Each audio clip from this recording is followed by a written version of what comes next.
In this short video tutorial, we would teach you how to compress files into zip folder in your Windows computer.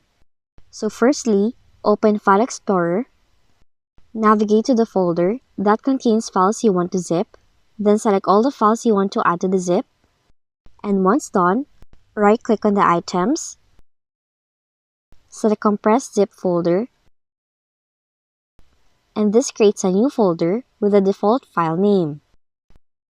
After that, you have to type in a new name for the zip folder, then press Enter. Now the selected files are now compressed into the new zip file. But if you want to add files into the zip, you can drag the file into the zip folder in the File Explorer. Now that's how easy you can create a zip file in your Windows computer.